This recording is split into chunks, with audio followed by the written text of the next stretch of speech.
Le promu Lensois occupe une belle 7ème place au moment de recevoir Rennes, 5ème, 2 points devant. Les Sanhéors enchaînent une deuxième réception consécutive à Bollaert après le nul 2 partout face à l'OM en milieu de semaine.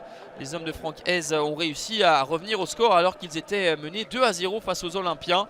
Et c'est sur cet état d'esprit qu'ils vont essayer de s'appuyer pour performer contre les Bretons, quelque peu décrochés dans la lutte pour le podium après n'avoir pris que 6 points sur les 15 derniers possibles. Julien Stéphan propose un 3-5-2 à l'identique que celui des Lensois. Les Sanhéors ont une très belle opportunité de marquer avec cette frappe de Kalimwendo sortie par Gomis. Et derrière, c'est Isiaga Silla qui bute encore une fois sur le gardien sénégalais. Très chaud d'alerte dans la surface des Bretons. Une seule victoire en 8 matchs à domicile pour les Sanhéors qui mettent du rythme et de la bonne volonté dans ce premier acte.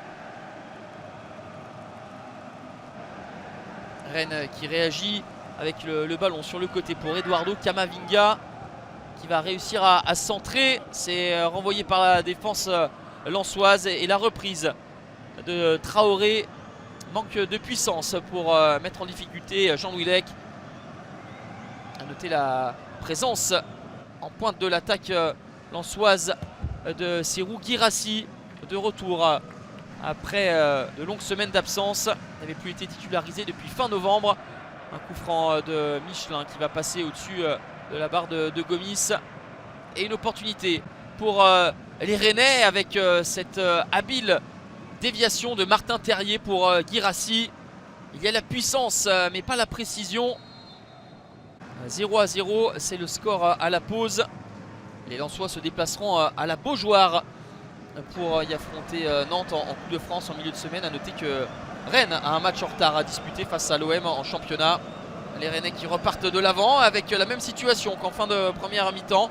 La remise de Terrier pour Guirassy. Encore une fois la puissance, mais encore une fois le cadre qui n'est pas trouvé.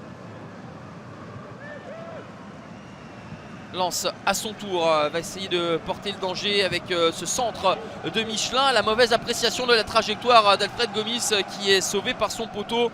Il a été excellent tout au long de la rencontre, Alfred Gomis, mais là il a failli se faire surprendre par ce centre anodin. Le corner tiré par Klaus. La déviation de Sotoka et la reprise de Facundo Medina. Ça manque de puissance pour l'Argentin qui a été buteur lors de l'égalisation lensoise contre l'OM. 0-0, les deux équipes se neutralisent. Match qui n'aura pas atteint des sommets de technique et d'intensité. Lens sans Gaël Kakuta aura peut-être manqué d'étincelles. Rennes avance au ralenti et pourrait voir ses concurrents à la C1 s'échapper.